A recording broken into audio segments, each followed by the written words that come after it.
Hey, and I think we're live. It's a Thursday, Pi Day, up to our usual shenanigans with Star Wars Galaxy of Heroes. As usual, I got Ranger on deck. Howdy. Alrighty, yep. So we got 2 weeks of crap to catch up on. Actually, a lot of good stuff. Some kind of mixed review stuff, and then some not so surprising surprise news. So, Darth Kevin is coming to the game. Mm.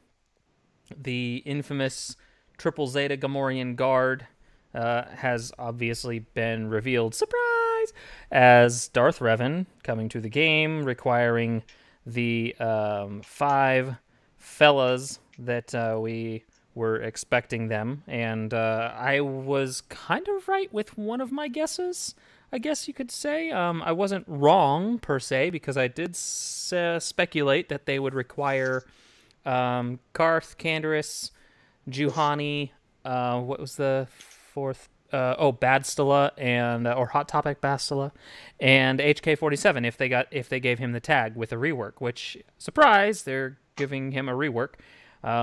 Not so surprising, though. The one thing that one was kind of surprising was that they're giving Hot Topic Bastila a rework.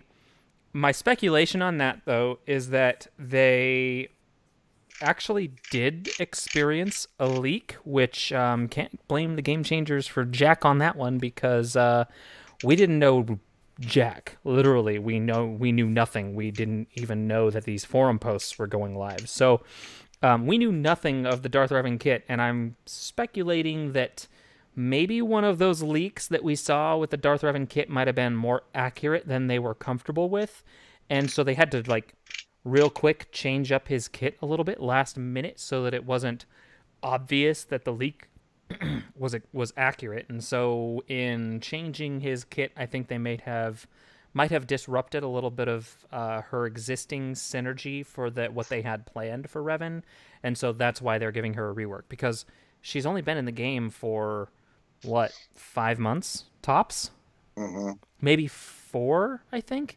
So a 4-month-old, 5-month-old character usually does not get a kit rework unless there is something extenuating going on behind the scenes. And I have a pretty good feeling that the reason for that rework is that the Revan kit was actually leaked. So I think that's part of the reason that we're going to get a Badstilla rework. I really hope, because they kind of hinted that at the fact that HK wasn't going to be the rework that makes droids meta. But they did make a very... I mean, they're going to require him for this this journey. So I really think, and my speculation here is that he's going to have more Old Republic synergy than droid synergy with this rework. He's still a droid. I think he's still going to hopefully keep the same leadership ability. I mean, if they screwed with his leadership ability, I think there would be hell to pay. The masses would revolt, and you would probably see a lot more people pissed off at an HK rework than happy with an HK rework, myself included, because he still has the best droid leadership of any droid in the game, and if they screwed with that, they would actually be hurting droids more than they help them. So hopefully they give it just a slight tweak, maybe. Maybe give it some health and protection gain with a Zeta upgrade on a leadership ability. I don't know. Let me double check. I did take my HK to Gear 12 though, because I really like HK. So yeah, it is an level 8 ability already. So if they did tweak the leader ability, they could potentially add some health and protection regen on critical strikes. Or something that wouldn't be too OP with an Omega upgrade. But I could see a slight health and protection regen worked into maybe a unique. Give that a Zeta and, completely rework his unique. Or give him another unique. I don't know what they're going to do with it. But I think that if they were to tweak his leadership just a tiny bit, they could make droids a little bit better. Maybe not Revan slaughtering meta, but still just all around better. However, if all they do is tweak his Old Republic synergy, or give him Old Republic synergy, I'm still going to be happy because, you bet your butt, I'm going to run myself a Karth lead Mission Zalbar Canderous HK team and go slaughter mofos with it in Grand Arena and Territory Wars and everywhere else. So I'm pretty excited for an HK-47 rework. I honestly couldn't give two shits what they do with Badstilla, because I just don't care. She's useful. I'm going to gear her up because rumor has it this event's going to be hard. Maybe not as hard as Chewie, but definitely harder than the Jedi Knight Revan event, which was honestly a freaking cakewalk. You can go in with level 6 characters and beat that, right? Mm-hmm. Everyone's predicting 10. Some are even saying 11 and 12. I'm like, I don't think they're going to go that high. I think it's going to be 9, maybe 10. Just a gear check, just give a little checky check. Mm-hmm. But I don't think they're going to go higher than that. Nah. There's speculation. My advice, and I'm giving it to everybody, hoard your stuff. Don't do anything with the characters until we have full confirmation of what it is. Then you have it. I'd rather have it and not need it than use it and not have it for something else. Right. I'm all in. So I'm spending all those 26,000 crystals I've got. I'm already down to 18,000. So I'm getting, the characters up to 7 stars. I should be able to with the crystals and stuff I'm getting. So I've got so much gear hoarded and Zetas hoarded and crystals hoarded and everything hoarded. So I'm got the flexibility to do what I need to do with these characters, So is that Cubs fan Han in there? Look at Cubs just popping in, just being a little cheeky. Hello. He says you slaughter mofos, my man.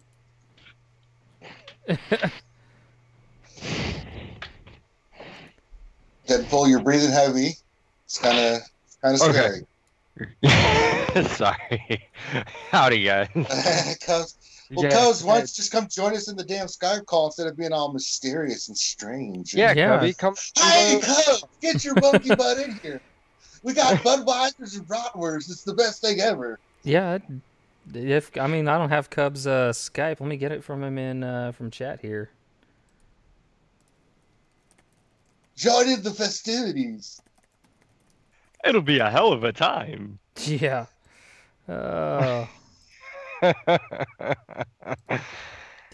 What the hell? I'm trying to pop this chat out here. I'm a little slow on the chat. Okay. Whew. Okay, yes. But to get back to what I was saying, yes, I do think that there might have been a leak on the Revan chat, but we saw Mr. Piggy. We knew. I mean, we called it. It wasn't like it's surprise, on us. We knew he was coming. Yeah. Now, the things we predicted, we knew it was going to be the 20th. Got that right. 2021. We knew it was going to have. The other big rumor was you're going to need Ebon Hawk. No, they're not going to do that. No. Knew it's going to be a journey character. I think the only thing left up in the air is, questions. I was doing the Escape podcast, hanging out with those guys in their Discord and what we did with the lunch drink today. The thing that people are worried about is it's going to be a gear check. Now, the reason why is because HK-47 has been in the game since day one, right? But I keep reminding people that if you're an old-time player like us that have been in since December 2015, yeah, you have HK-47. He was meta once upon a time. But the thing is, 80% of the player base have not touched HK-47. So because nobody feels he's relevant. Right. So, so we like to think just because a certain amount of players have it, that they're going to make it difficulty. I don't think they are. Now, I could be wrong, but I think Gear 10 is the highest. And when you look at the gear of these characters, they're not that bad. I mean, I'm looking at HK and it's not that bad. HK Canderous is Canderous is a little bit hard. Okay, so Canderous is He, only hard. Canderous is only hard at 7 and 8. Once you get past 7 and 8, which are exactly the same, I think that might have been bugged, but they won't admit it. They are like they're literally exactly the same gear in the exact same spots. that was right. Yeah, 2 weeks ago, we found that out on the stream. So 7 and 8 are exactly the same. I screenshotted them. They're exactly the same. But once you get to 9, 10, 11, they're easy. Like I got him to gear 11, and I didn't have to like go out and farm a bunch of stuff. I took HK to 12. He was already at 10. 11, there were a couple pieces. There was one piece that I just kind of like, oh god, I've got to go and actually like farm this piece. It was, what is this? This thing right here, the Mark 8 Neurosav electro binoculars. I was low on these, and these never pop in any of the gear stores. So, yeah, I had to farm those up to get him to 12. But like you said, you're probably not going to need anybody at 12. I'm only taking him to 12 because he's one of my favorite characters. He's one of the original characters that I went out and farmed in the game. So, I mean, it's kind of like, I really hope that his rework is good so that I don't feel dumb for gear 12ing him, kind of like I kind of feel dumb for gear 12ing Grievous. But either way, I hope the rework is good. I hope he has good synergy with the Old Republic, because I actually intend on working on my scoundrels a little bit more so that I can actually have 2 good teams to run. I'm really wanting to run a Kira lead with L3, Vandor, Young Han, and possibly have like maybe Stormtrooper Han as a good backup. I've seen a lot of people do that. Or also potentially run like maybe, god dang, I don't know how many other scoundrels there are that I could run with that. Maybe young Lando even, or just OG Lando. Popped up.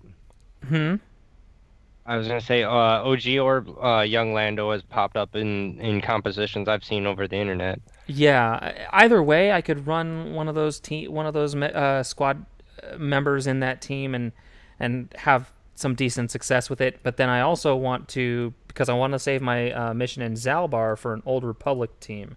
I already have my Karth, a Gear 11 Zeta lead, so that I can run a Karth, Canderous, mission Zalbar, and hopefully HK's synergy will be awesome. So I'll hopefully be able to plug HK into that squad and have a real solid second good scoundrel squad to run, because they're just fun.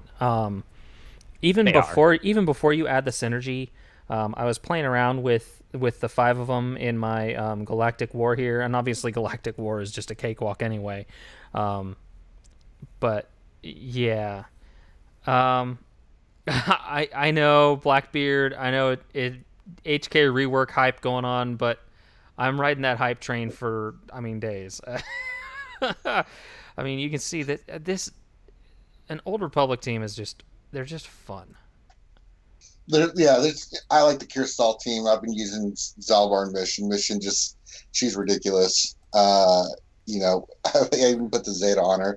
They are fun characters. And with the Karth lead, they're just yeah. they're just insane.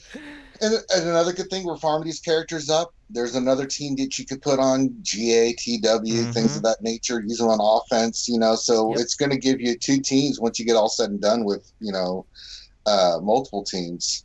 People talk about the meta and the game. All this introduction of all this new material into the meta and stuff is going to change it up. And then you see Hellnix. Oh, there's Hellnix.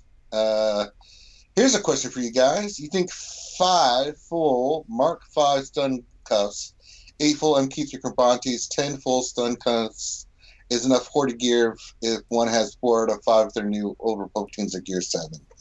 Yeah. I was looking at what I had for gear. I had like almost 600 Carbantes, 250 stun guns. And that's not fully crafted pieces. That's just my material. Stun guns is like 300. I've got like 150 gold balls and stuff like that. So if you're hoarding Hellnix, you're good, man. because you're really taking these characters from like 8 to 9, 9 to 10, or Garbante, a droid collar, stuff like that, and then, we don't know what Revan's going to require for gear either. I just based mine off of what Jedi Knight Revan needed. Yeah. I'm like, all right, I need that and I need double. So that's my whole goal since I started this is need that and I need double it just in case. And so my goal is to get to 800 Corbantes and double on everything. So 300 of everything so that no matter what, I still have the gear for him and then any other crap to pull out of. Yeah. Yeah.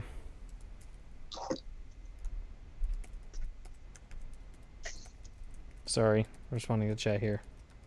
It's all right. Yeah, I'm obviously not going to get Darth Revan this time around, so to me, I'm not real worried about hoarding a lot of gear. Live through me. Right. I'll do it for both of us. Yeah, and I already have Karth and Canderous at gear 11 and HK at gear 12. I'm gonna gear up Hot Topic Bastila just because she's good for Grand Arena and everything else. She has application outside of this simple squad that we're going to need to get Darth Revan. So the gear that I'm probably going to be a lot more hesitant to invest in is going to be Juhani, because I don't really see a whole lot of application for Juhani. It just... So... I mean, she can be good. I'm not sold on her yet. And I mean, she's decent. She just, I'm hoping that HK-47 is a better fit in this squad than a Juhani is. Because obviously Hot Topic Bastila, probably not the best fit for a Karth Onasi lead team, because I mean, unless HK's rework somehow has some crazy synergy with Hot Topic Bastila, I just don't see her being a good fit into a Karth Onasi lead team. I think she's still going to be just a much better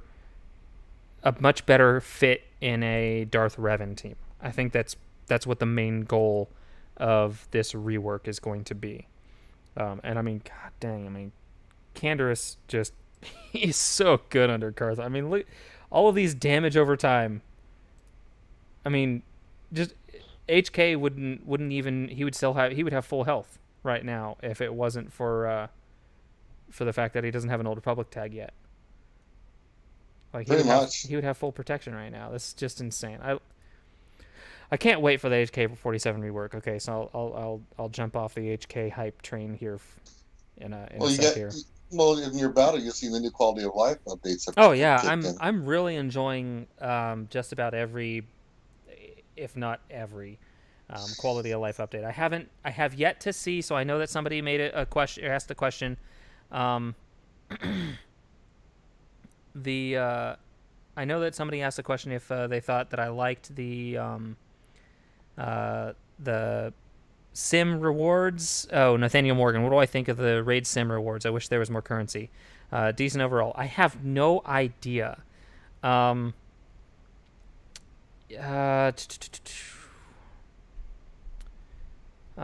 yep, I haven't actually used all my energy. I bought all the energy right after I hit that cooldown, and I didn't actually go spend it. I need to go spend my energy real quick. Sorry, I got distracted. This is what happens when I live stream: is I get distracted. I do love that they automatically set your sim count to the max. Yep. That you're capable of doing. Come on, give me four shards. Only 2. Okay, well, okay. I guess I gotta farm one more day of Xanadu blood. Come on, give me 5 shards. 5 shards. 3. Okay, one more day of IG-2000. Okay, so both my IG-2000 and my Xanadu blood are at 98 shards. Very happy about that. Let's use the rest of my currency on Jango Fett here. Real quick. And 59 out of 100. Okay, so my current farm priorities right now are obviously, Karth, Bastila, Juhani. I finished Canderous. HK-47's already maxed. So Karth, Juhani, and Bastila are the only 3 that I'm farming. Obviously not going to get it. There's no way I'm going to hit that. So, well, so I don't know what your crystals are at, but I did talk with Force Master was telling me that they are, when the thing flips over for the weekly shipment thing, that these characters will be in there for 25 or 2,000. So the only thing is I need to work on is my Bastila, Karth, and Juhani. Canderous is 27 out of 100, but he's Cantina. So really, I've just been buying the 1280 16s, and I'll get those 3 25s, and then hopefully they do it again. That'd be fantastic to round up. So that's why. But this is one of the reasons why I'm always saying hoard. Yep. Hoard. It's the word of the day, kids. Yeah. Hoard. So I had, I think, like 1,200 crystals, and I went through and I did spend a lot of I did my 300 my 100 crystal refreshes every day on ship currency to get my Ebon Hawk. So I was shooting for 145 shards, but I did not hit it, obviously. I only got to 105 shards. I haven't activated it yet because it's gonna be a big GP jump. Not as big as the Sith the shuttle was. That was like 45,000. Oh God. That was like 43,000. Yeah. That's what pushed me over 3 million. So I haven't activated it yet because it shows right now that it's going to be 24,000, but I have a feeling that's like the 1-star GP of this ship, and when you activate it and take it, because it's a 4-star activation, I have a feeling it's going to be like twice that. So I haven't activated it because it's not going to be something that's very useful, because my T3 right now is only gear 8. I don't really plan on taking T3 beyond that point because I don't use him. I don't use him for anything. So, yeah.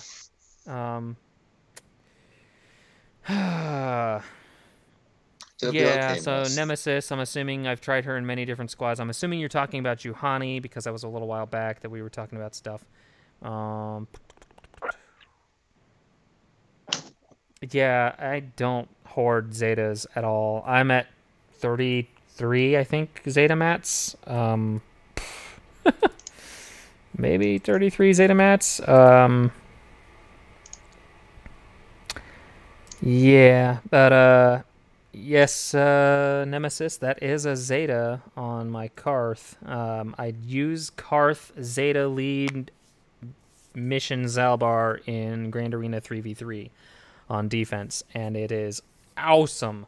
It usually, people underestimate it because at the time for this last Grand Arena, my Karth was only 3 stars, so a lot of people underestimated that squad, and it would usually eat up 2, maybe 3 defensive battles. So I took first place in this last Grand Arena. If you guys don't follow me on Twitter, holy crap, I took first place in Grand Arena 2 Grand Arenas in a row, ladies and gentlemen. I'll tell you what, analyzing your enemy, writing out your attack plan, just writing it out. That is all I did, was write out my attack plan, and you really force yourself to, before you even attack. Like 5v5 was easy, honestly, because it's 4 teams up front, 3 teams in the back. That's 7 teams that you have to be able to put together on offense. Relatively easy unless you put all your big guns on defense, which is just dumb, by the way. Yeah, so you only need 7 teams. So 4 up front, 3 in the back. You plan it out. You look at the teams that they've placed on defense. You look at your enemies' teams that they've placed in defense, and you play it smart. You plan out your 4 teams that you're going to use on attack. You look at each one and you say, okay, well, this guy placed this team on offense, this team, and this team, and this team, and this team. I have these counters available. If he potentially, because, like, for instance, my last round, My opponent placed his Phoenix and Ewoks up front, which to me, that's a cakewalk. Nest can solo any Ewoks, no matter how many Zetas they've got, no matter whether they're Gear 12. Enfys Nest can solo Ewoks like butter. It's stupid. So Enfys Nest was an instant 62, 63 banners against the Ewoks. His Phoenix was now Phoenix, I like to play it safe. I will run Rex Lead, Wampa, Sun Fac against Phoenix. The reason I throw Sun Fac in there is because he dispels on his basic, he counters, so he can counter to dispel the basic taunts and all sorts of stuff. Plus, he can dispel those offense up and other nasty things that Chopper likes to spread. So he can kind of take some of the teeth out of the Phoenix. And then, of course, Wampa. Once the Wampa starts wamping, dude, as soon as he does his first Furious Roar and gets all those buffs, game over. Phoenix is done because he's whipping out 65k crits on him and just wiping them out one-shots. So that was an easy, 61 banners, I think, for running a 3-man squad because Rex and Sunfac both finished with no protection. I think Rex might have even been not full health. So I didn't get full banners from health and protection on all 3 characters, but I did get the extra banners from not having used those 2 empty spots. Then he didn't place his Kylo Ren squad on the front row, so I assumed that they would be on the front row or on the back row. And I just played it smart. Then when I got to the back row, he didn't place his Revan on defense. He basically placed Rogue One, which was another fairly easy kill. And I was able to just take it all out with good strategy and good planning. So with Grand Arena, it's all about planning and efficiency because if you can plan out your attacks beforehand, chances are pretty good that if you have the right teams, you're going to win. Because really Grand Arena is not so much about stopping your opponent with your defense. In my opinion, this is my personal, humble opinion. You may be free. I mean, obviously you are free to disagree. But my personal opinion is that it's not so much about stopping your opponent. Obviously, you want to place strategic defenses that will potentially trip up your opponent and soak up more than one attack. That should be the goal of your defense, is not to necessarily stop your opponent, but to slow them down and force them to make mistakes. So placing teams that your opponent will underestimate. For example, none of my Ewoks are Gear 12, but they're modded correctly, and I have a Zeta on Sherpa, and my Gear 11 Ewoks probably won my Grand Arena for me in this last round because they soaked up 7 attacks. Because I mean, if you screw up against Ewoks, they can make you pay for it. They are so much fun. I used them on offense, I think, in round 2, but then I set them back on defense in round 3 on the back row. So he got to my Ewoks, and he placed his nest on defense, so he didn't have his Enfys Nest to counter my Ewoks, and it was just a cakewalk. So, I mean, he obviously underestimated them. So personally, I think it's all about strategy. And Skywalker Vader, very, very true. Grand Arena is very much a chess game. Absolutely. It's easily become my favorite game mode. I really enjoy it. So, these news. Go ahead. My boss actually won me my last round Nice. of Grand Arena. Nice. My double Zeta boss That's won me my Grand Arena because I put him on the back row. He probably used his only bounty hunter counter on the front row. Yep. Exactly. And I put him right behind Kylo Ren, so it was he didn't think I had placed Bosk on defense and got to behind crew and was like, well, shit. He was actually really cool. He messaged me the whole time and he was like, dude, your defense is awesome. He's like, I was not expecting that. Yeah. So it's it's fun to place kind of just like, and I know the strategy that my opponent was going with. Place Ewoks up front, place Phoenix up front, and just assume that there's not going to be anything too crazy in the back. But sometimes that can be like the dead giveaway that there is going to be more stuff in the back, like good stuff in the back. If you're placing some of those mediocre, like I would say that Phoenix and Ewoks are probably like a B squad on defense, but I mean they're a good B squad. Like the potential for if your opponent, like obviously scout your opponent. If they have Wampa, nobody puts Wampa on defense. Wampa is always an offensive tool. So placing Phoenix on defense, the only time that you want to place Rebels on defense is if you're placing more than one Rebel squad, because Wampa is going to chew through a Rebel squad like a hot knife through butter.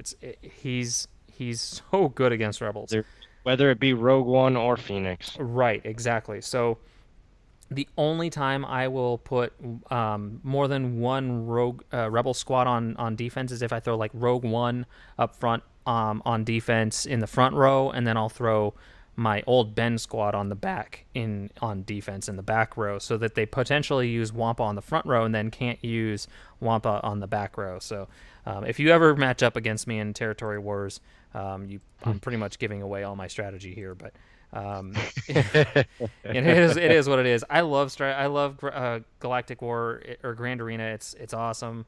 I have a lot of fun with it. So yeah. So I finished Canderous. Are you guys still farming Canderous? Yeah, I'm still he's 6 stars.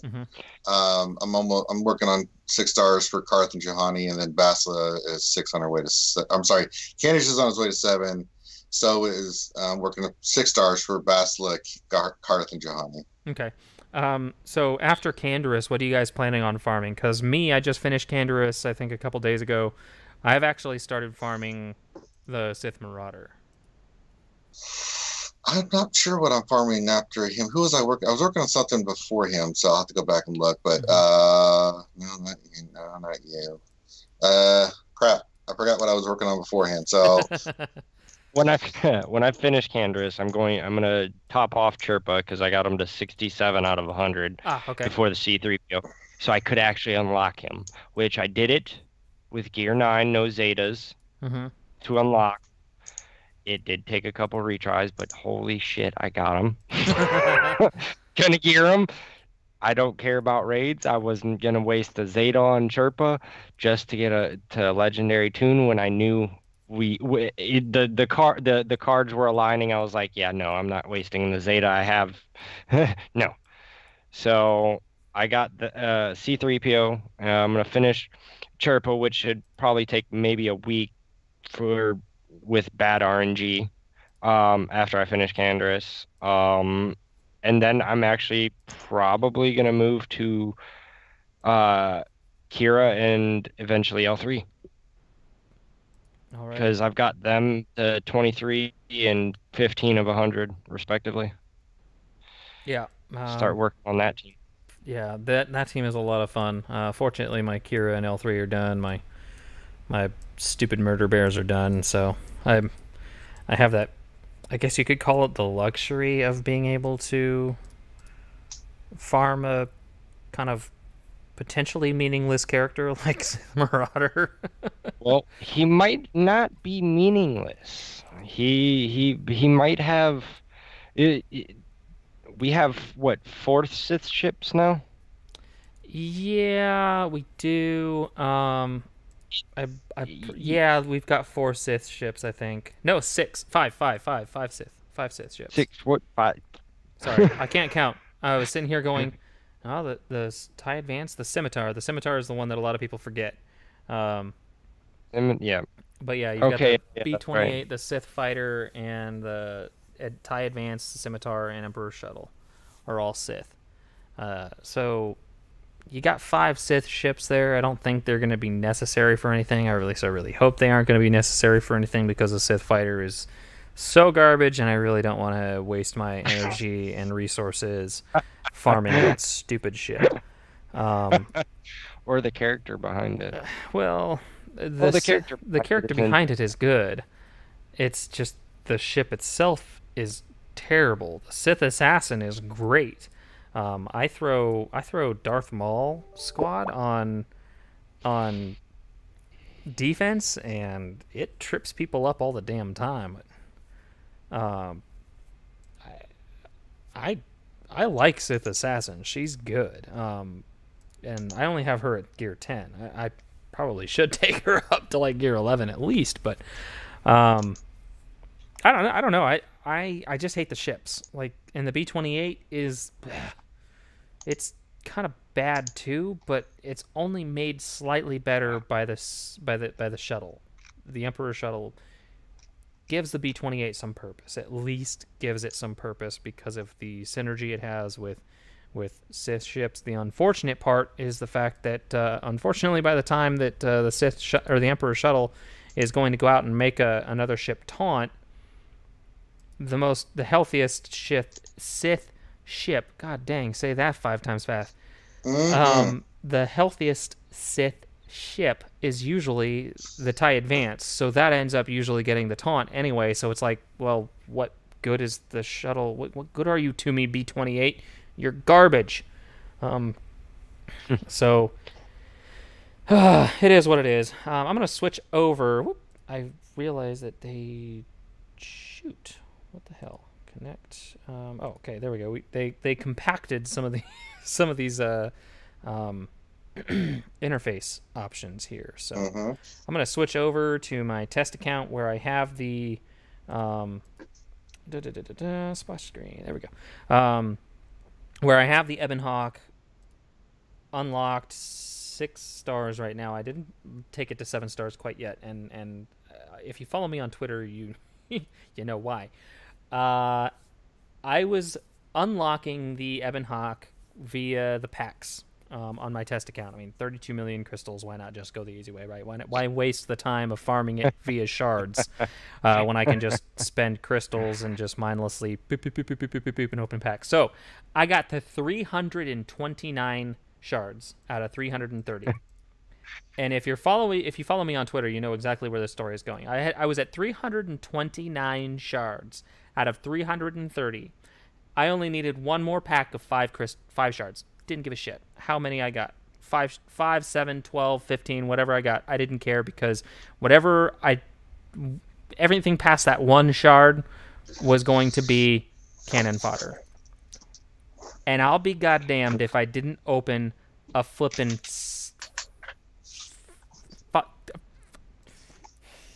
I opened up a 330 pack. The freaking, like, if I had been spending money on this, I would have immediately requested a refund. I would have immediately requested a refund because RNG literally screwed me in the pooper. Like, yeah. I'm sitting here. I only need 100 shards of this 429 shards here, which means that I am 329 shards over limit here. It was ridiculous. I sat here and I was like, I only need one more pack, and watch, I'm going to open this pack. That's going to be a 330. Poop, open it up. No flipping way.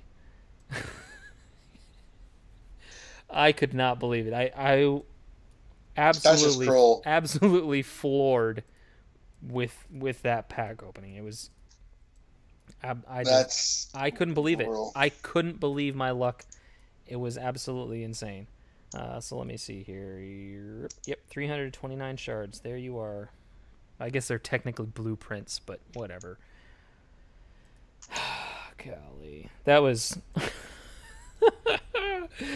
that right there was like the ultimate kick in the nuts. Like opening up I mean, it not really. I mean, it really wasn't, but it was just kind of like a, game. If I was a spending man, I would be furious right now. But it is what it is. The game is probably rigged that way to kind of like when Arnold T101 was opening. I believe it was the B1 or was it the Droideka B destroyer droid? that he was opening packs and he got the 150, 145 shards, but he only really needed like 75 shards. I don't know. I don't remember which one he was buying at the time that he got that 145 shard drop, but yeah. So unfortunately, I'm not on like a super crazy fleet arena. They haven't moved me over with all the other game changers, so I'm just fighting devs here. But they do have some fairly decent-ish fleet arenas here. So this is the meta here. Is the Millennium Falcon, Ghost, Houndstooth, and Phantom in the background, or Phantom is the first reinforcement, blah, blah, blah, blah, blah. Are you showing your game footage right now? Oh, shoot, I am. Look at me. I'm an idiot. I have my stupid splash screen on. Shoot. Okay. My bad. My apologies. I should have been paying more attention here. Yeah, so I guess long story short, you missed all the footage here, but yeah, I'm an idiot. Yeah. 429 or yeah, 330 shards on there. Well, you're good on shard currency for like a year, so yeah, that's nice. A boatload of it. All right, so this is, well, this isn't the meta. This is the meta right here. Gim here, number 2. Yeah, Ghost isn't the meta. People just don't want to max Bistan's U-Wing. Yeah, that's true. But yeah, yeah, nobody wants to max Bistan's U-Wing because the hell are you going to use Bistan and PAL for unless you're McMull? So it has obvious synergy with cargo ships. That's a dead given. It's decent in my testing. I mean, it's not gonna. I don't know if it's gonna be like a game changer, so to speak, but it's good. Oh, Scareful Pathfinder. Thank you for correcting me there, Dexatronic. Plus, Scareful Pathfinder is just, his gear requirement is just nasty. Kira and Scarif Rebel Pathfinder are like the two Carbanti hoariest whores in the game. So, yeah. Gearing up Kira was good enough for me. I'm not going to waste any more Carbantis on Scarif Rebel Pathfinder. He can kick rocks. rotten hell. Yeah, he can kick rocks. Okay, so Ebon Hawk works extremely well as a reinforcement. Its reinforcement ability is really, really good. It kind of acts as a soft Cassian's U-Wing. So if you want to replace Cassian's U-Wing with the Ebon Hawk, you can do that. I like to have 2 easy dispels. The other option would be to replace like Biggs. I had Biggs on my as one of my reinforcements, and I would rather replace Biggs with the Ebon Hawk, because having 2 ships that can dispel all buffs on enemy ships is nice, because then you don't have to choose when to deploy the Cassian's U-Wing. For example, you can hold off on dropping Cassian's U-Wing if you're still full up or full loaded on cargo ships. So say that I get through this first round and I still have the Ghost, Houndstooth, and the Millennium Falcon alive. I call in the Phantom. The Phantom comes in. The Phantom is still also considered a cargo ship. Oh, this is on 1 speed. Let's max speed that up a little bit. I can bring in the Ebon Hawk if everything is still alive and still have a really, really good burner here on this team. So let's go ahead and, oh god, I don't want to change the battle effects. I get it. Battle effects. Thank you for the tutorial. Okay. Yeah. It did that to me in the middle of a in the middle of a Revan mirror match, and I about lost my shit because of it. It's like, no. Holy It was like moly, that hound's there was taking like down fast. 6 minutes before my payout, and I it started doing that, and I'm like, no, no, no, I don't need the tutorial. Just let me do my match. Let's see. All right. Dead. Yeah, see that. I'm probably not even gonna get a chance to call in the Ebon Hawk. Here we go. Okay. And there we go. So, Ebon Hawk's abilities deal physical damage to a target enemy and inflict buff immunity for 2 turns. Dispel target lock from all enemies, grant them chaff for 2 turns. This attack does 20% critical chance for each other cargo ship ally. So, that's going to be a guaranteed crit. Buff immunity on the enemy. My Houndstooth is dead. That's fine. Let's see here. Let's hopefully get an assist. There we go. Yeah, see? It's just, I mean, it does decent damage. It's good for dispelling target lock off of your own off of your own ships. It's a good, decent ship. The only downside is that you've got to gear up T3, which a lot of people just aren't going to spend the resources to do. And honestly, these fleet battles are not really representative of the actual balance, because I'm fighting opponents that don't have Gear 12 max characters. I'm fighting opponents that don't have 7-star ships. I mean, when my home one goes before the enemy, I mean, my opponent's Houndstooth went before his Millennium Falcon. That should not happen. Your Millennium Falcon should be at least faster than your opponent's Houndstooth. So, I mean, I don't know. I mean, it is what it is. Do I recommend going out and farming the Millennium Falcon, or farming the Ebon Hawk, or not farming, but activating the Ebon Hawk if you've got it? Probably not. Am I going to activate it? No, obviously not. Oh, Jesus criminy. I might have to gear up my my crew on my Phoenix, or my Phantom, because this maxed out. I mean, I'm not going to take my Phantom out, or my Phantom crew out to like Gear 12 plus like this, but holy crap. I mean, you saw how much damage my Phantom 2 just did to that Ebon Hawk, right? Mm-hmm. Buff immunity. There's some basics there. Holy moly. Phantom 2 hits so hard with a maxed out crew. Dang. That ship can whip out some damage. Yeah, of course you're taunting, you stupid son of a bee.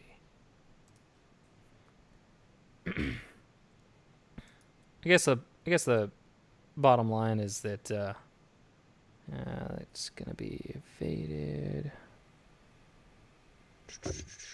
Yeah, let's just do a basic there, I guess. That'll hit twice. Flip that around.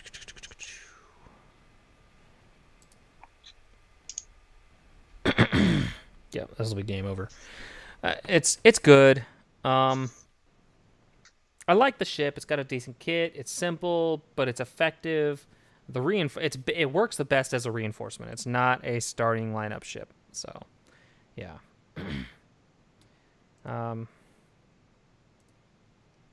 Everybody's already heard about the Platoon trick for mirror matches. So the Platoon changes. Holy territory battle Platoon changes. If you recall, a few weeks ago, I talked about one thing that they've got to do with territory battles, and that is fix the platoon system, because nobody likes being that guy in their guild who went out, spent the $200, $300 on a marquee character to get them to 7 stars, and then doesn't get to use that character. I know that a lot of people in the community raise a big stink every time a new character comes out. It's like, oh, two marquee character, gonna screw up our platoons again. So, to two really good things come from this quality of life update. One, obviously those whales no longer feel like their investment was for naught. They actually get to play with those characters that they just spent money on. Congratulations. You actually get some return out of your investment. Number two is hopefully this will help guilds, because not only did they change the way that new characters will not go into platoons, but they also did the same thing they did with phases 1, 2, and 3 of territory battles. They made the platoons in phases 4, 5, and 6 more structured, so now guilds can actually plan and organize their platoons for phase 6, which is usually the phase that gives a lot of those mid to high tier guilds trouble. So hopefully this means that a lot more guilds are going to be able to get that 45th star or that 47th or 48th star that they've been really struggling to get, because I know that, when you can only fill one of 6 platoons, that flipping sucks. It sucks really, really bad. And if you don't have the just sheer firepower and brute force to get through the fact that your enemy is super buffed or hyper buffed because of that lack of platooning, you're not going to get that 47th or 48th star or that 44th or 45th star. So I think it's really good news for those mid to high end tier guilds, which are like struggling for those last couple stars in territory battles. It's going to be really good for them. Obviously really good for the whales. It's just an all-around good quality of life update. And honestly, it kind of makes me wonder, and I know that I've seen a lot of speculation on Reddit, speculation on Twitter, and everywhere else that, is this a sign of a new territory battle map coming down the road? And my only answer to that would be, I freaking hope so, because a Geonosis map would be the shit. We already talked about that. We beat that one to death. Light and dark side, I think it would be awesome. It'd be obviously just be a huge hit. I think players would love being able to just use their entire roster on a territory battle instead of being limited to light or dark. I think it'd be a lot of fun. I think it'd be a big hit, and I think a lot of people would actually appreciate a new challenge. Maybe not make it, immediately just one shot everything all the way through. Maybe revamp the difficulty in that, 4th, 5th, and 6th tier or phase. Maybe just the 5th or 6th phase, kind of make it a little bit more difficult. Maybe tweak some of those battles to like Gear 11, Gear 11 plus, really good mods, because at this point in phase 6 of light side and dark side territory battles, I pretty much just put it on auto. The only battle that I don't auto is the dark side special mission on phase 6. I still don't mess around with that one. Every time I've tried, and granted I haven't tried in a while, but I haven't really geared up a lot of those characters much. I probably won't do it until I get Range Trooper to 7 stars, because Range Trooper, I guess, just makes the special mission on phase 6 just a cakewalk. Which I need to gear up my Range Trooper anyway, but that's beside the point. And the Rogue One battle, I kind of do manually battle that one, because occasionally I'll run into, like, you get to that 6th wave, and it's like 5 elites, and you're just like, okay, well, this is all going to be luck. Yeah. It's very RNG based, but everything else I just put it on auto. I mean, you got Revan, auto. Enfys Nest could practically solo the light side special mission on phase 6. It's pretty easy right now. So I think if they did introduce a Geonosis map, I think it'd be very well received. Let's see. Let's just go back to my other account. There's nothing really I can do on my test account. I mean, Ebon Hawk is what the Ebon Hawk is. It is what it is. Yeah, it is. Let's see. Scourge of the Old Republic. We already talked about that. Quality of life updates, rewards for raid simming. I haven't read this post by SB Crumb. He literally just posted this. Saw many questions around what rewards you'll receive when you sim a raid, so I pulled some info together on this topic. First off, here are the rewards everyone will receive. 10 Han Solo shards. Yay! Shard store currency. Guild currency, 130. Oh, okay. Credits, 300,000. The reward bracket for rank 11 through 15. Not really excited about that. I would have much preferred like 5 to 10 reward bracket. Yeah. The mystery box will mystery box will contain one of the items above, and everyone in the guild will receive the same item out of the mystery box. So the way it's worded, does that mean you're only going to get one thing out of the mystery box? On every other raid, you get 2. What the piss? Yeah. I think I'd rather try my chances. Just yeah, because if you do like I got. It. Oh yeah, if you finish 26, I've gotten better rewards at 26 sometimes. I had like a stun guff and a Corbante fully crafted. I was like, okay, thank you. Mm-hmm. You know, I mean, Guilds ain't gonna go for this crap. I can tell you that right now. Yeah, I don't know. I mean, I think they haven't set our current Rancor that we're enrolled in. Let me remember to take my splash screen off here. This is why I need 2 monitors when I stream, or just an ultra wide monitor. That would be nice too. All right, let's take off the splash screen. Sorry about that earlier. I really kind of feel like a doofus now. But that's not the first time I've done it. Yeah, I don't know. Like I said, I don't think because not enough people had updated the game before this Rancor that we're currently enrolled in got launched. So this one is not going to be sim rewards. I don't know. My guild may or may not decide to sim this next one.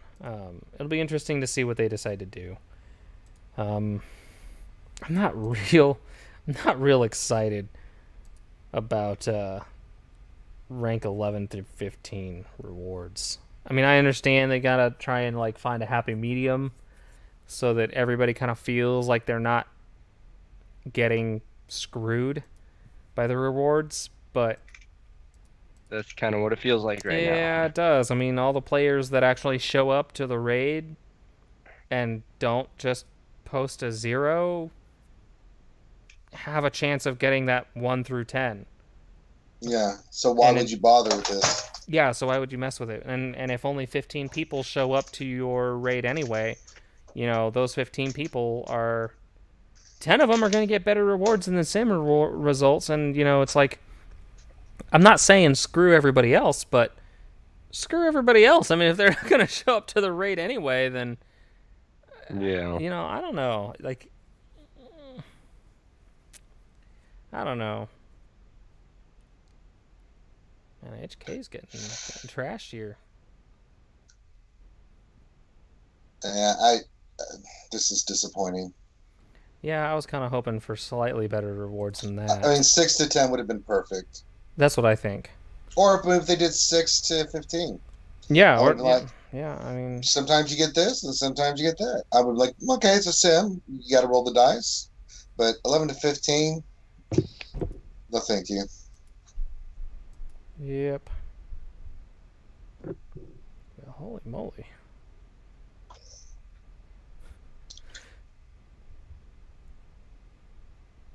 Phoenix is tearing you a new butthole there, buddy. Yeah, this is actually kind of funny to watch this on auto because obviously my health and protection regen is redonkulous. HK47 would be max health, max protection right now. But this is funny. Like, this is genuinely hilarious right now. Put the Benny Hill music on.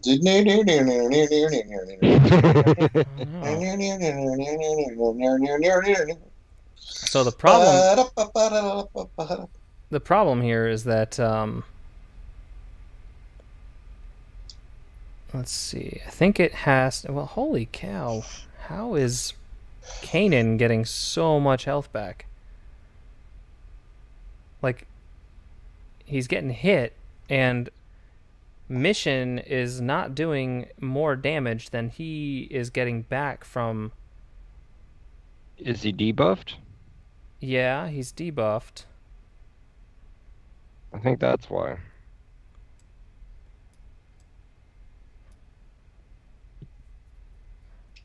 If I remember correctly, he gets healed when he's debuffed, or when he's hit during a debuff or something. Yeah, I might have to change up my my team here because I just don't have enough firepower, I guess, to kill a flippin' Phoenix squad. What? It was at this time Miss realized he effed up. Duly noted. This is insane. There we go. Kanan's down. Down goes Kanan. Well, that was crazy. That was insane. That was pretty interesting. Okay, now we got to kill Chopper here. And Chopper looks like he'll finally go down here. Boop, dead.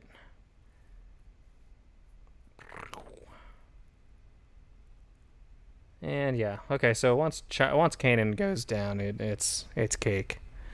That was funny. That was hilarious. I was a little caught off guard there. I was like, "What the hell?" GW to a Phoenix team. Nah, I wouldn't have lost. I mean, obviously, but my team wasn't losing any health or protection either. It's just it would have just been a stalemate. It would have been one of those like infinite loops, like Enfys versus Enfys, or the best Savage versus Savage. Oh my god. Anybody remember those? Those stalemates in Arena where you just get stuck like you're Savage trying to knock the enemy Savage down to the point where you can use your killing blow thing, but like as soon as he would get, because every time you'd get hit, he'd get one of those little health over times, and it's like as soon as he took his turn, it's like you'd get him down to like 52% health, and then he'd take his turn and boop back up to 100. Oh man, I can't wait for this HK rework. That's gonna be so much fun.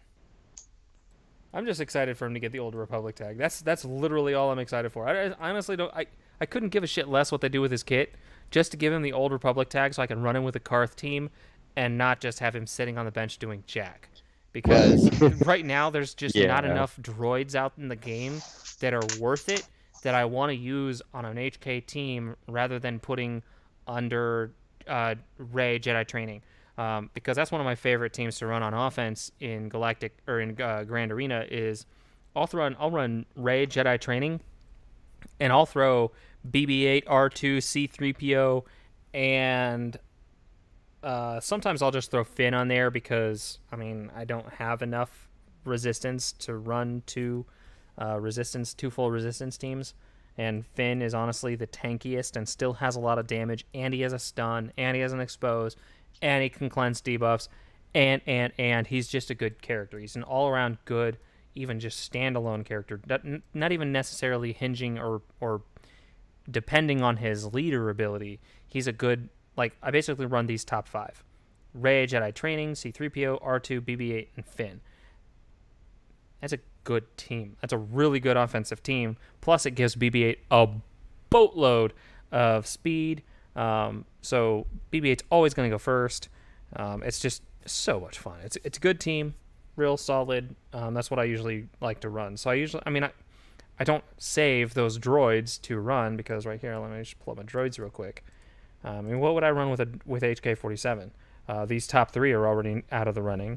IPD I run with Empire. L3 gets run with my, or gets tossed in with my Kira squad.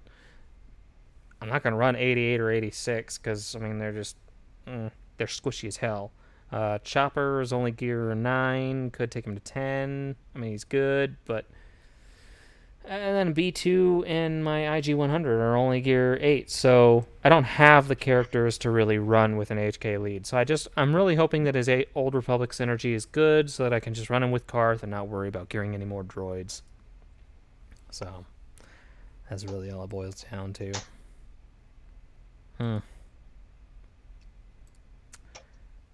C-3PO made this mythic tier a joke. On this assault battle, the military might assault battle, C-3PO made this mythic tier a joke. It's you can literally auto it, where before it actually took like a little bit of RNG. I know. So I mean, I'm not complaining. I mean, if I can auto my assault battles, I wish there was a sim button. Because instead, I've got to just like load up my team, hit auto, and just put my phone down, and then try not to forget that I left my phone sitting down running an assault battle. Yeah. Decepticons, you're a little bit late, buddy. I'm about to probably wrap this up because I mean, there's a lot to talk about, but there's not a lot to talk about. I mean, does that make any sense? I mean, yes. Yeah. I mean, they dropped Ebon Hawk. They dropped Darth Revan. Scourge of the Old Republic is probably going to be on the 20th, like you said. So 1 week from today. Maybe the 21st, maybe? Yeah. I would expect maybe the 21st at the latest. Could be the 20th or the 21st. I would expect to see his kit on Monday or Tuesday. We got another, let's see, Grand Arena starting on the 16th, it looks like. So 2 days. That's awesome. So the preview phase. So defense, offense, defense, offense, defense. Oh, great. Unfortunately, next stream will be a defense phase, so I won't be able to.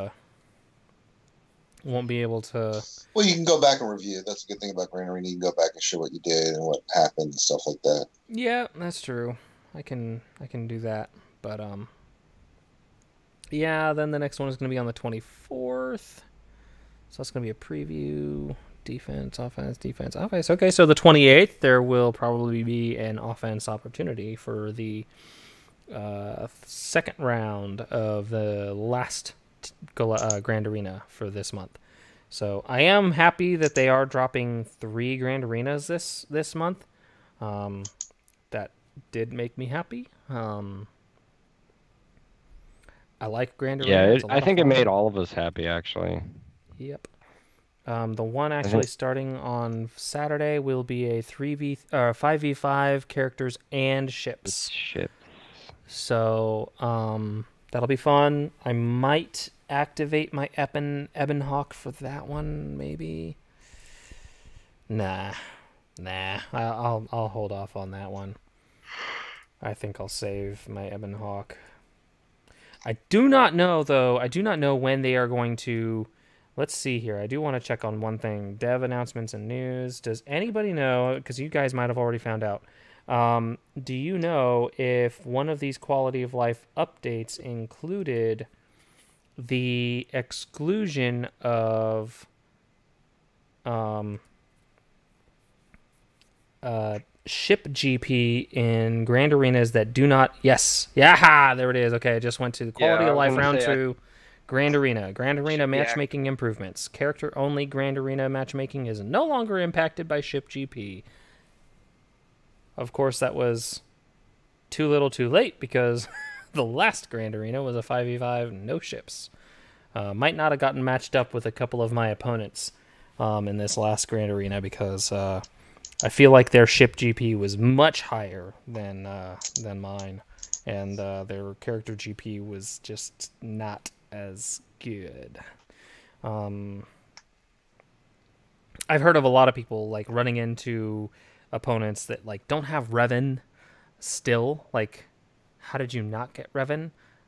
Especially in like the 4 million plus GP bracket. What? Yeah, one of my guild mates, he ran into an opponent who didn't have Darth Revan, or sorry, Jedi Knight Revan, didn't have Darth Nihilus. What? His Treya and Scion were under-geared, and his opponent set CLS and Rey Jedi training on defense, and somehow cleared his Revan and some pretty heavy defensive teams in one shot and actually won. So I'm gonna call hacks on that one. yeah, that's what he ended up doing. He reported him to Lucifer's daddy. Just kind of like a, hey, I think this guy might have been cheating. I'm not saying he did. I would just be surprised if he wasn't. So yeah, that one's gonna be good. The matchmaking improvement is gonna be very nice. Grand Arena push notifications trigger near the incoming end of each Grand Arena phase if you've not acted. Thank you. And Grand Arena auto deploy. Woohoo! This is going to be great for this next one. If you do forget to set your roster after signing up for Grand Arena, or if this is your strategy, shame on you. But if you do forget to set defenses, we have a new feature that will distribute your strongest characters from highest to lowest power in your defensive teams. This isn't a substitute for placing teams yourself, as auto-deploy doesn't take into consideration any team composition or synergies. So basically what it's going to do is it's basically just going to plop, plop, plop, plop, plop, plop, plop, plop, plop, like probably start in the top zone. Slot 1 will be your highest GP character. So if I just sort by... Let me see here. Sort by power. We were actually doing that on the RSG stream last night. Like my top 3 characters are Jedi Knight Revan, Bosk, and I think it was JTR. Yeah, that would not be a good team. my top team would be Revan, Commander Luke Skywalker, Grand Admiral Thrawn, Chewbacca, and Darth Vader. It would be my first 5-man team. That's not horrible. My next team would be Darth Treya, Palpatine, Ventress, Kylo Ren Unmasked, and Bosk. So that would completely destroy 4 defensive teams. The Treya team, a Ventress lead Night Sister, a Kylo Ren First Order, and a Bosk lead Bounty Hunter team. So, and then the next team would be a Jolie Bindo lead Scion, Greedo, Rey, C-3PO. So I actually ran into a curious thing. I think it was the second round of G8, last one. So the guy didn't set any defenses, but then he attacked. Okay. So it like I was like, okay, so I get the win, and I come in and like for some reason it was after DST. That's what it was. Threw me off. I went to check in at 5 and to see my next who my next opponent was, and his points didn't say 0, and I'm like, wait, what? Like, what are you doing? Honestly, like, what I'm guessing, because I went through and I checked the rankings after I finished first place to see where everybody placed. And the guy that I faced first round didn't place defense and he didn't attack. But he still had 1 win at the end of the Grand Arena. So what that probably tells me is he probably got, and it probably same thing probably happened to your opponent, is he probably got distracted or just forgot or something happened, because real life happens. Or he's maybe not like a super serious player and doesn't log in every day, and just like maybe he logged in the evening and realized, oh shit, I should have set defense because now it's the attack phase. So maybe that's what happened, and he just forgot, or and still didn't want to feel like, oh well, I didn't do anything this round, so let me go attack. Well, and the funny thing is because I go out of my way and message all my opponents, talk with them. Like the guy I had in the last because I got first last GA. The guy had, I think, like 15 or 16 more Gear 12s than I did, Mm-hmm. but I had a mod edge on him, and I messaged him. We're talking. He sends me a message every day, checking in, and it's really cool. He's actually in one of under Darth Hidious's alliance, the Dark Lords. Mm-hmm. But real cool guy, and gave me a couple tips, and but don't always look at my point is don't always look at the Gear 12s. Look at the mods Mm-hmm. uh to people, because my first Grand Arena I actually faced someone that had like almost 30 more Gear 12s than I did, and I still won. So Yeah, my although it was a 3v3 to be fair. So yeah, I've noticed I uh I am almost always outmatched with when it comes to um Gear 12s versus my Gear 12s. But where I've noticed that I usually have the edge is overall Gear 12 and 11s. If I count I, my Gear 11 plus my Gear 12, I usually have the edge. For example, I believe this was probably this was my first round. Let me check I think it was on my personal Discord server that I did my bot query here. So, okay, so yeah, so my second, your my second, GG page too. mm-hmm. So here, Um, my second round, my opponent had 50 Gear 12 to my 37. Now, I really outmatched my opponent in Zetas on that round. He had 39, I have 56 Zetas. But then my Gear 11, I have 55 Gear 11s, and he only had 13. So my overall count there was a lot higher. Um, and then my last round, my opponent had 60 Gear 12 characters to my 37, but I have 55 Gear 11s to his 20. I still outmatched him with Zetas. I had obviously 56 to his 49, but this is where he had a big edge on me. His 6-dot mod count was at 46 to my 24. So he had almost twice as many 6-dot mods. His 10 plus speeds is 240 mods to my 176. He had 75 15 plus speed mods to my 43, and 12 20 plus speed mods to my 6. And twice as many 44 100 plus offense mods to my 28. So he way out modded me, but this was the same guy who got caught up on my Ewok squad on the back row. So the matchup isn't always indicative of how your Grand Arena is going to go. So don't get discouraged by how many Gear 12s your opponent has, or how many Gear 11s, or how many Zetas they've got, because they could have the stupidest Zetas in the game. He could have Clone Wars Chewbacca Zeta, and that's one of his 26 Zetas. Yeah, or Farm Boy Luke.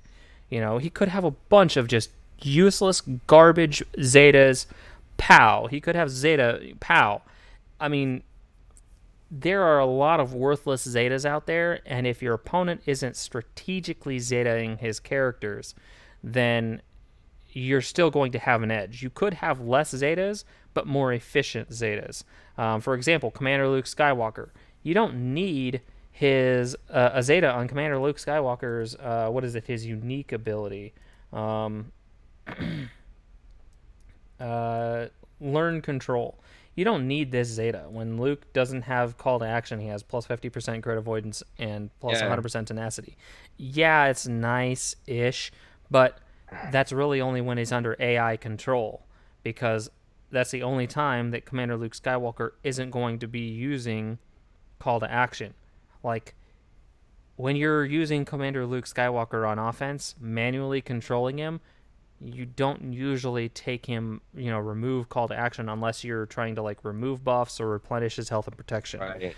In which case you're going right back around and returning call to action. So yes, it can help in some cases, but it's not a game breaker. That's not a Zeta that's super efficient. My R2D2, I only have one Zeta on my R2 still. I haven't Zetaed his combat analysis. And then Rey Jedi training. I only have one Zeta on Rey's Jedi training. So I mean, I have two Zetas that I could still give to her. My Zetas are very spread out. They're very well thought out in most cases. I'm not going to say they're all well thought out, because I did Zeta Dooku. That's one Zeta I'd probably like to have back. But I've been very deliberate in how many Zetas I've placed and which ones I've done. BB-8 only has one Zeta, and I still have an Omega covert data transfer, because I don't want BB-8 getting taunt. I don't want him taunting. Especially if like in the Sith rated, God forbid, you forget to hit the unbreakable will and you get your JTR gets annihilated. Yes, it's happened to me. But you don't really want BB-8 taunting if it's him, R2D2, and C3. Yep. So I mean, he's a little bit squishy. Then I mean, my Kira, I could Zeta Kira's lead or her unique, but it's not that big. I mean, 5% potency, 20%. So 20% potency and 15% critical damage. It's not that big of a That's not that big of a buff. No, it's really not. To warrant a Zeta upgrade, in my opinion. So these are the kinds of Zetas that I'm talking about. You know, if your opponent's gone out and Zeta a lot of useless characters, don't look at the numbers. Be smart, plan out your attacks, and look at the speed that they're actually using. Because, yes, my opponent looked like he had really, really fast characters, potentially. But let me pull up my notes that I took on this particular matchup. It was on your stream that we figured out, or was it your stream or somebody else's stream? Someone was noticed and pointed out that you could actually sort by speed when you go through opponent's rest. That was your stream, wasn't it? Yeah, it was 2 weeks ago. We were talking about how I completely overlooked the fact that you can sort a roster by speed. I completely did not even know about that. I learned about that during the 3v3 Grand Arena that we had 2 Grand Arenas ago. So my opponent's his bounty hunter squad should have been faster than this. His Bosk was only 210, and that was the fastest bounty hunter he had on defense. So he placed he placed Bosk, Boba Fett, Greedo, Cad, and 88. And they were 210 Bosk, 176 Boba, 143 Greedo, 143 Cad, and a 166 88. Did they even take turns? No, they didn't. And that's so. What's funny though is that I don't even remember what team I used to beat that. I think I might have used. I think I used Commander Luke Skywalker on his bounty hunters, and they never took a turn. I think ID8 did his AOE once, and so I cleaned the board with that one. His Phoenix, the fastest Phoenix character that he had on that was 203 speed, and then his Kylo Ren Unmasked was 236, and he ran that with Kylo, OG Kylo, First Order Officer, Executioner, and First Order TIE Pilot. So he didn't even have the double tank. He didn't have the First Order Stormtrooper. He ran the First Order Officer on that team, and the First Order Officer was only 206, I think, after the Kylo Ren Unmasked speed buff, the leader buff. So his Kylo Ren Unmasked was the fastest at 236 after the buff. So, no. So his Kylo Ren team was extremely undergeared. I used Rey on that one, and I don't think that team took a turn. It really, I mean, if he's in here and watching the stream, yeah, I got some feedback. Your mods were, on paper you had better mods, but in practice your mods were not appropriately placed. Your entire roster should have been at or above my roster's speed level. Now, granted, I've spent hours, I don't even want to know how much time I have spent optimizing my mods, going through and ensuring that, the characters that matter, like, let me sort by speed again. Obviously, your Revan needs to be fast. Your Thrawn needs to be fast. Your R2 needs to be fast. Your Hermit Yoda should be fast. Doesn't need to be, but should be fast, because the more turns he's taking, the more Grandmaster's training he's spreading. Commander Luke Skywalker should be fast. BB-8, Poe, Colonel Stark all need to be fast. Scion should be fast. Bosk should be fast. He should be faster than 210. I think my Bosk is like a 220, 225, I think. 234. No. 234. So my Bosk is at 234. Yeah, my Bosk is at 234. He should be at least a 225. I mean, Bosk should at least be in the 220s, because that's not unrealistic. My Bosk is running 83 extra speed at 234. I could probably move a couple of mods around, get him a little bit faster, but I'm not like stressing over it, because my Bosk is. I actually, believe it or not, I actually enjoy keeping my bounty hunters for offense because they are so fun to play. They are just a lot of fun to play, and they're one of those factions that I like to keep for offense because I don't like missing out on the opportunity to play with them. So I'll throw like Imperial troopers on defense and save my bounty hunters for offense. Or I'll I'm switch not allowed to do that anymore. on your Grand Arena? No. Well, no, on Grand Arena. No, I leave my Bosk because I get specifically asked to place my Bosk because I have him. Oh, which I finally got the second Gear 12 plus piece. He's now 260 speed. Yes. That is why I'm not allowed to save my Bosk for offense anymore. I placed it once because my Territory War officer was like, dude, put that on defense. And I told him, funny. I was like, as soon as Django gets to 7 stars, he is getting both Zetas and he's going to be my new lead. He's like, you are putting that team on defense. I don't care if I have to steal your or hack your account and do it for you. He said that team is going on defense. Ooh, I can equip my Mark 12. I'm sorry to interrupt, like completely off topic. I just realized I can equip a Gear 12 plus piece on my Grandmaster Yoda. Yeah, I think that's gonna happen because it can go on Grandmaster Yoda, Traya, special, yes, BP, Asajj, Talzin, Bastila, R2, Nihilus, or Acolyte. Like my only hesitation here would be maybe to put it on Traya. I mean, but I use R2 really. But see, R2. R2 is one of those characters you do want speedy. Yeah, you want him speedy, but my R2 is already Arena, baby. Yeah, I know, and I'm using Revan in Arena. So my R2 is already 264 speed.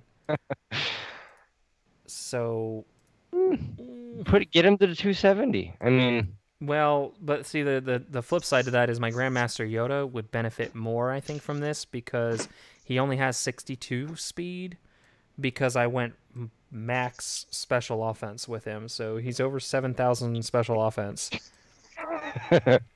And the extra speed will help. That would put him at 225 speed, which is a lot better than 219. Yep. Grandmaster Yoda's getting it. I mean, Grandmaster Yoda got it. It's one of those, it could go either way, really.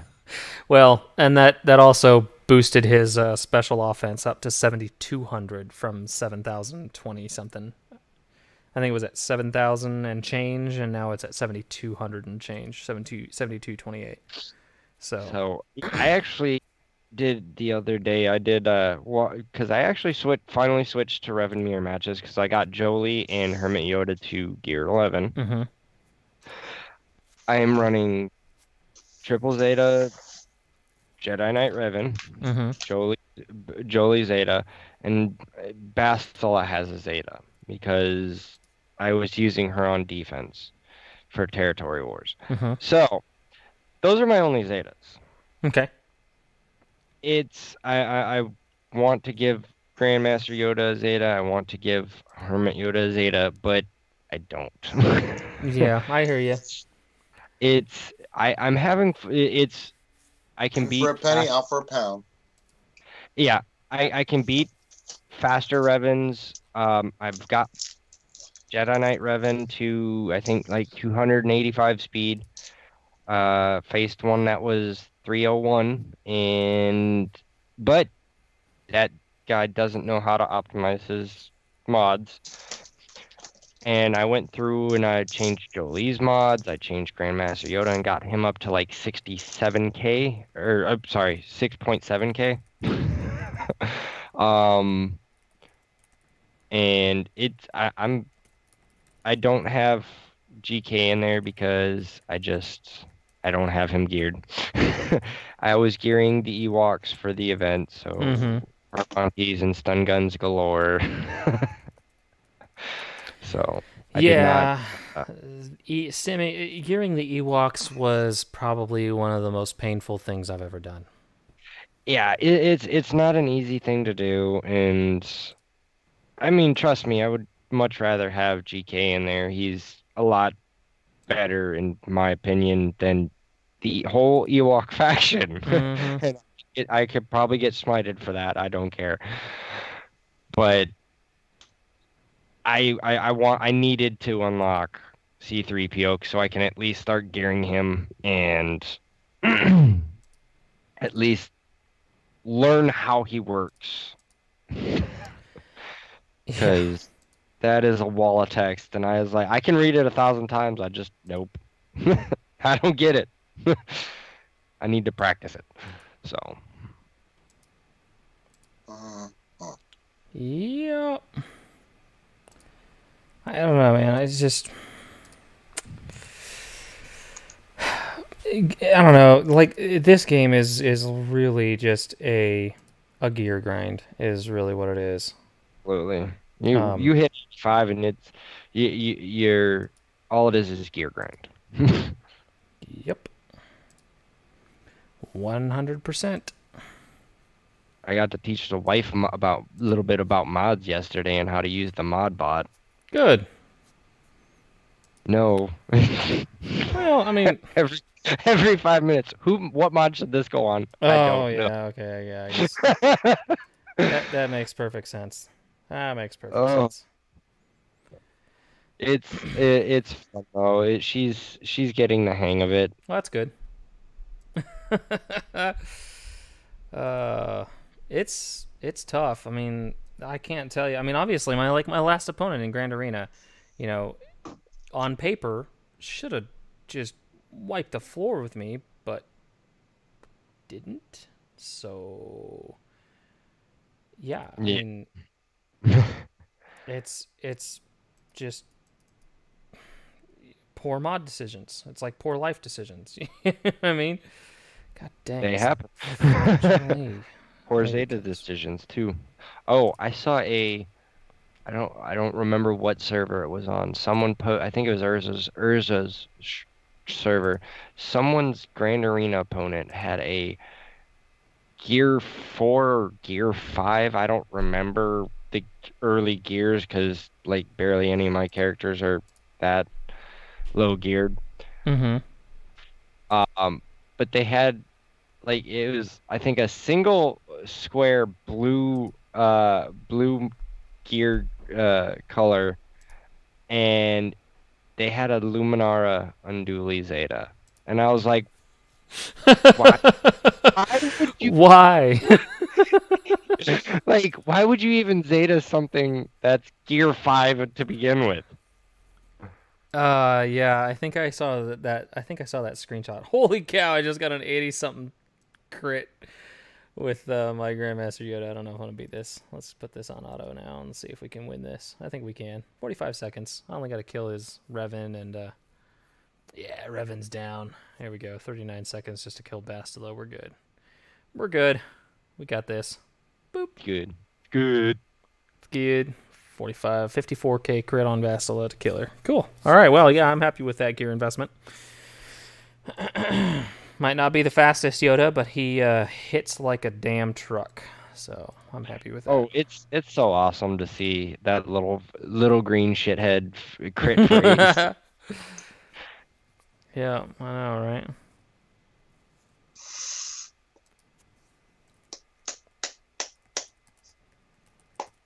Any questions in the chat? Nah, probably not. Probably not. No.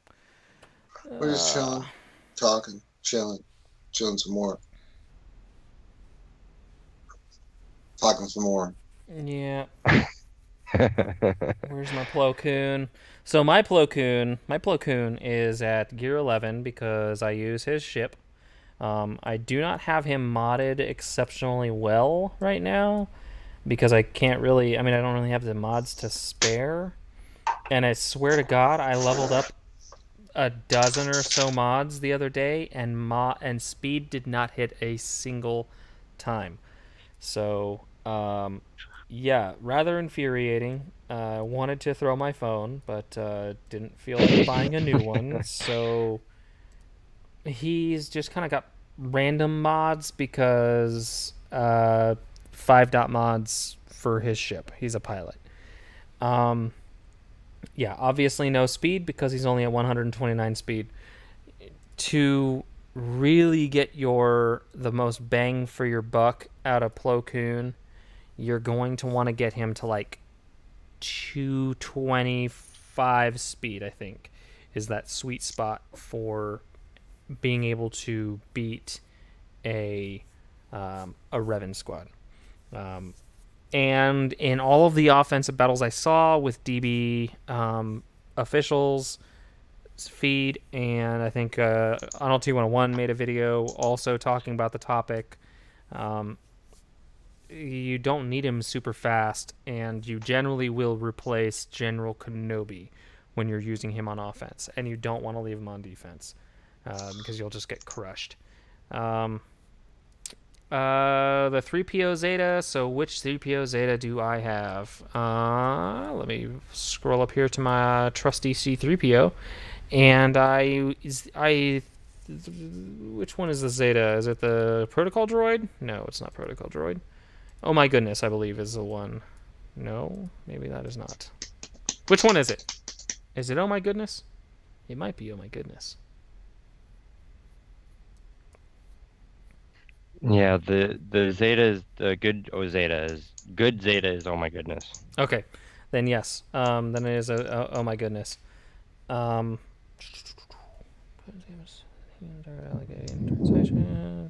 Confused twice on enemy target, then calls all other allies with translation to assist. Okay, yeah. Yeah. So that is the Zeta that I have. Wait for me. Yeah, it's conditional. To me, I don't run C3PO all the time with R2-D2.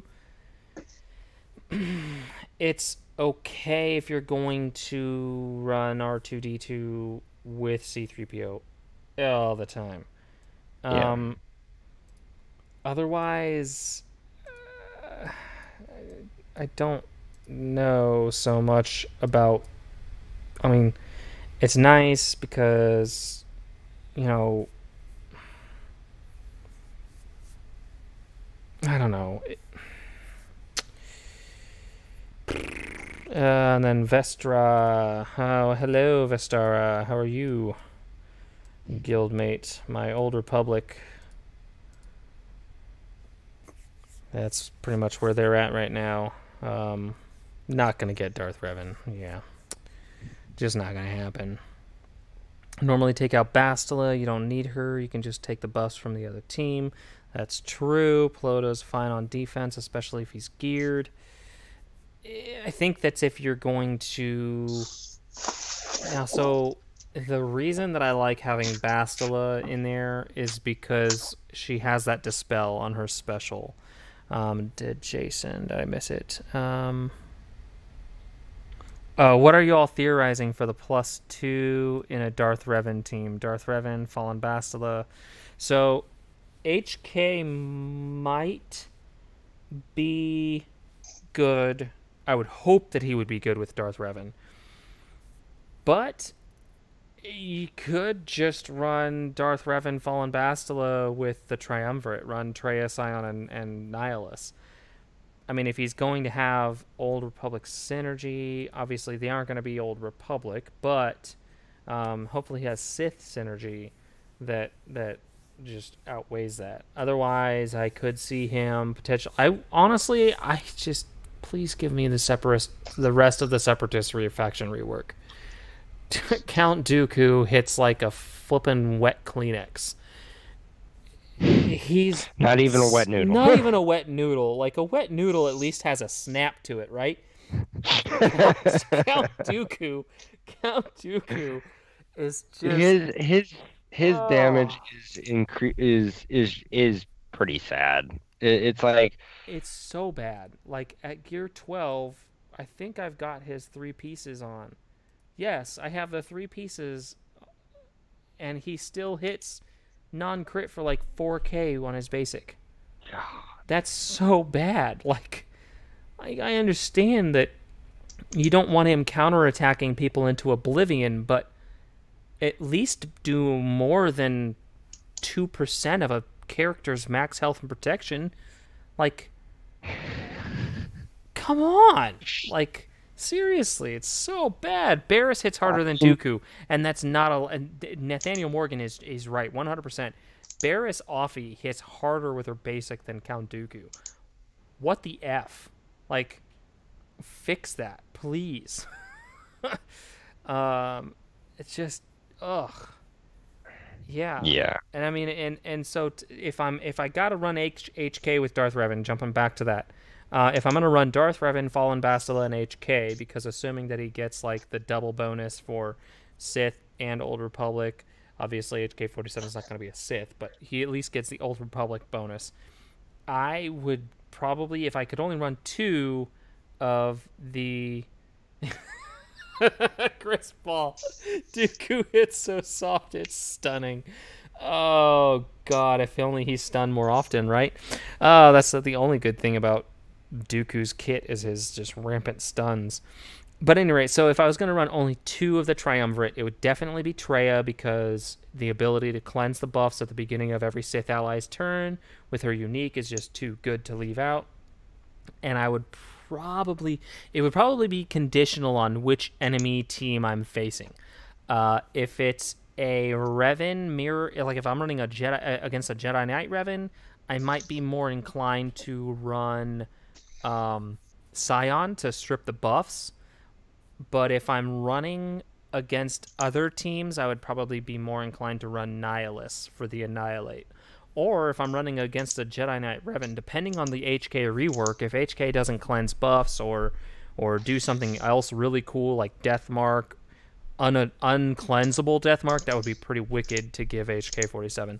But if he doesn't have any kind of cool synergy with like Death Mark and Marked or any of that stuff, then Nihilus will probably be a better 5th than HK-47. But it's really dependent on HK-47's rework. I can't really say right now what a good 5-man Darth Nihilus or Darth Revan squad is going to be. And I have a feeling that it's going to be kind of like a Darth Revan squad. You can take out General Kenobi and run Hermit Yoda. You can take out General Kenobi and run Plo Koon. You can take out Bastila and run Plo Koon. You can take out, you can run kind of a mishmash of a group of about 4 to 6, maybe 4 to 7 good Jedi underneath Darth Revan Jedi Knight Revan, and have a good solid team. And I have a feeling that with Darth Revan, it's going to be very much the same. You're going to be able to run Darth Revan with, your Bastila, HK, and 2 other Sith. Or maybe you can run Darth Revan. I mean, I don't know. I mean, maybe Darth Revan has such good synergy with Old Republic that you don't necessarily have to run Sith. underneath him, and you can actually run, Darth Revan with Badstilla HK and Mission and Zalbar maybe. If his Old Republic synergy is more effective and he has like the same synergies with Sith as he does with Old Republic, whereas Jedi Knight Revan, it's like you have to run him with Jedi because his Old Republic synergy is garbage. It could be good. HK giving Deathmark on his AoE would be stupid.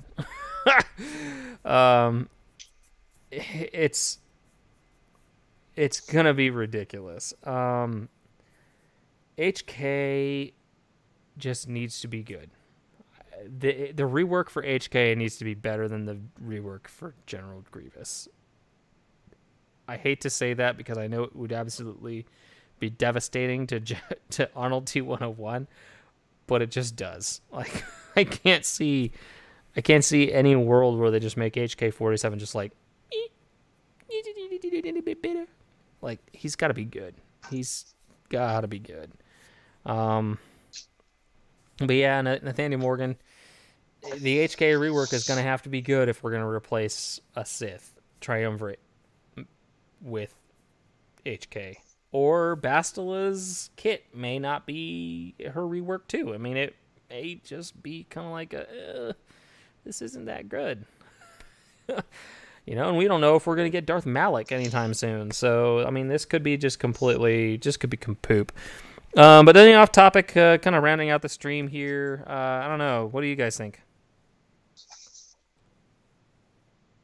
I think about the Darth a lot Revan of things. I mean, we'll just wait and see. I'm going for him. I should get him. So we'll just wait and see. I mean, honestly, that's what it is. Let's just see what happens to see his kit.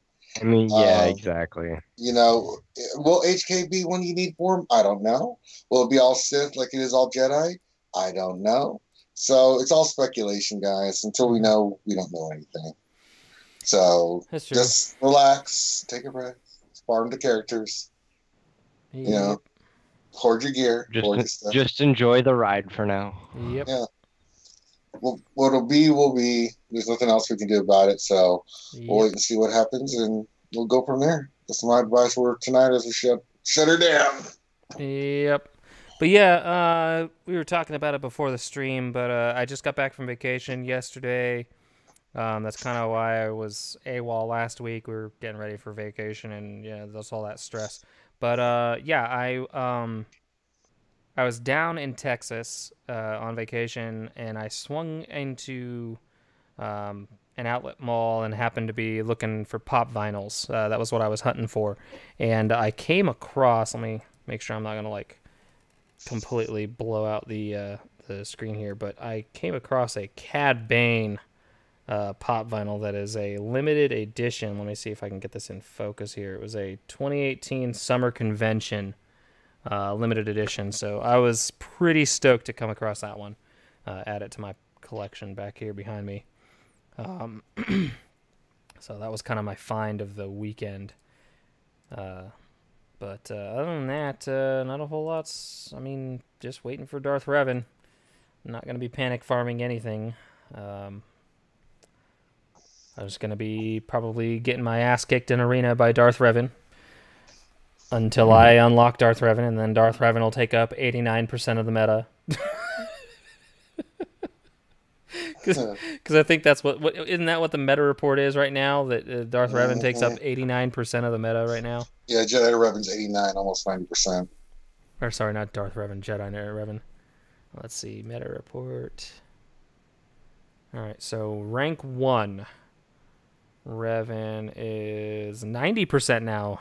Jedi Knight Revan bumped up to 90%. He did it. So if we bump that to 1 through 10, still 90%. If we run it to 1 through 100, he's 85%.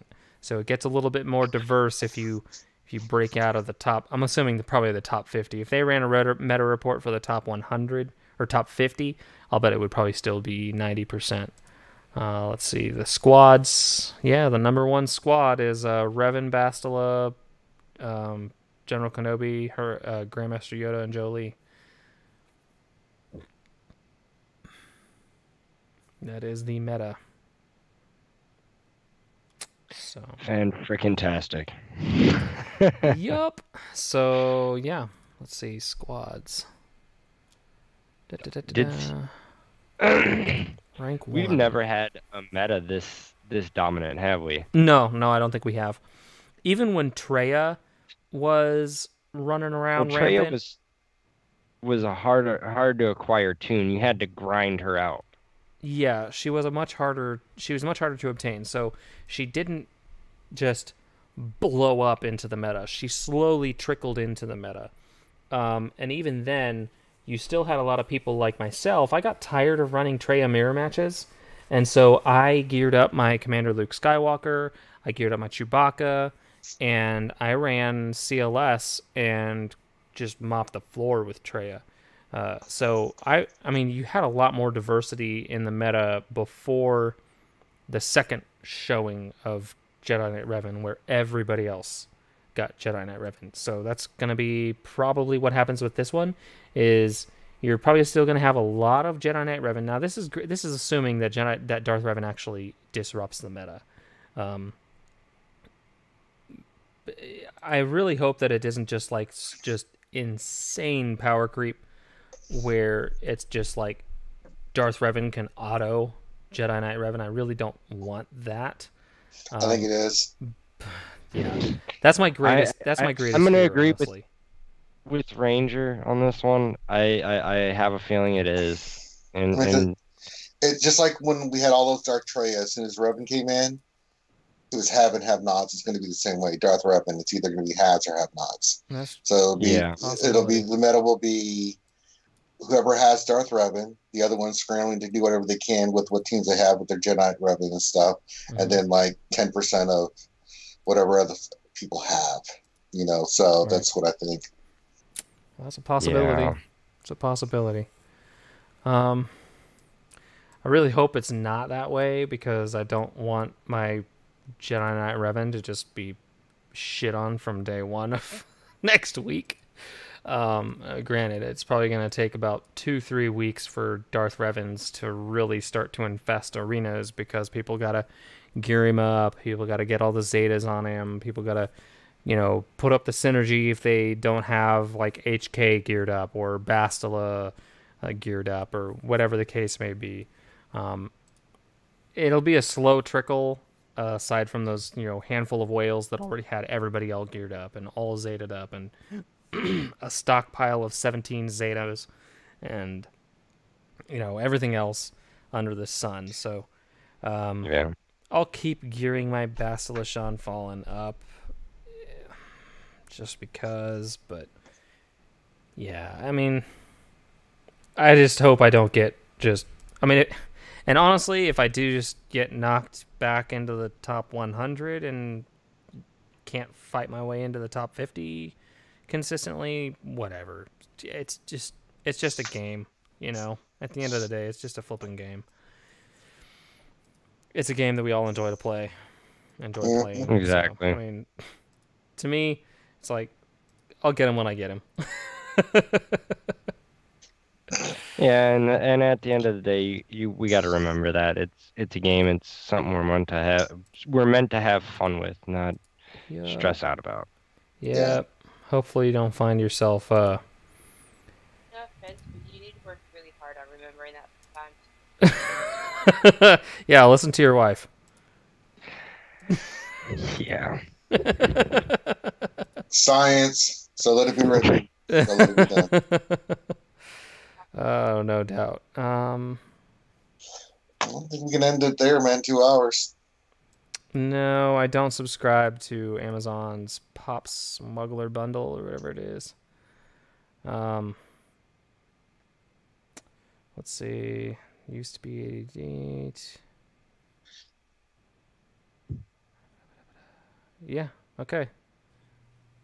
Weekly shipments. Oh, yeah, so the weekly shipments is going to be Old Republic. Mm-hmm. That's already been discussed earlier in the stream. I think you might have missed that. People. Yeah, the people living out on the Australian coast were able to grace us with that knowledge. So, yeah, the unique, or the weekly shipment is going to be a bunch of the New Old Republics. So I think it's 2,000 crystals for 25 shards. Is that right? Yeah. Yeah, 2,000 crystals for 25 shards. So that said, I think now we're just kind of like beating the horse, beating it with a stick. It's dead. It's unrecognizable. It's just a bloody pulp. So, you got anything else? Ranger, I know you guys are going to be out doing your run. Is it this weekend? No. It's a couple weeks. It's the beginning of April. That's right. It's the first week in April. Okay. That's right. Okay. And you guys are up over 10,000 on the 11,500 last I looked. Nice. All right. So, if you guys can, go make a small donation if you can to their fight against cancer. And other than that, I think next week we might bring in a different guest. I'm not sure. I don't know. Maybe maybe might bring somebody else in. I don't know. But might not kick Deadpool to the curb yet. But at any rate, I'm gonna take off here and probably try and get some sleep because I gotta work early in the morning tomorrow. So. That said, guys, thanks for joining us, and we'll catch you later, I think. Next week we will actually be streaming, so it'll be the first stream in... Nope. I'm just way ahead of myself. It's only the 14th. Holy cow, why do I think it's already almost April? Probably because the first quarter of this month is already... Or the first quarter of this year is already flown by, so... Yeah, that said... We'll be streaming next week, 21st. Same bat time, same bat channel. Catch you later, guys.